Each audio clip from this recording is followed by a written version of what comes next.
रहमतुल्लाहि व बरकातहू। नाज़रीन हकीम सफ़्तर अर्ज़ कर रहा हूँ। आज का नुस्खा है ज़नाना बांझपन के लिए। वो ख़वातीन जिनको अठरा का मर्ज़ रहता है या जिनको हमल ही नहीं होता, जिस्म के अंदर अंडे बनते ही नहीं, आज का नुस्खा उनके लिए अल्हम्दुलिल्लाह बहुत बेहतरीन है। और ये नुस्खा इतना बाकमाल है कि इसको मर्द भी खा सकते हैं। ये ज़नाना मर्दाना दोनों के लिए बहुत बेहतरीन चीज़ है। सिर्फ मुख्तसर सा नुस्खा है।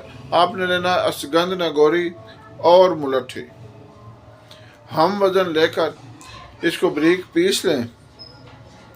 सुबह शाम एक एक चम्मच इसका इस्तेमाल करें। हमरा दूध खाली पेट भी लिया जा सकता है और खाने के बाद भी।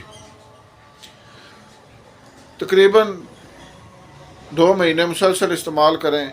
इंशाअल्लाह ताला जिस्म से हर किस्म की इस तरह की अलामत दूर हो जाएगी और मादा मनवैया चाहे मर्द का हो या औरत का, वो औलाद के काबिल हो जाएगा। उम्मीद है आप इस नुस्खा से फ़ायदा उठाएंगे। अल्लाह हाफिज़।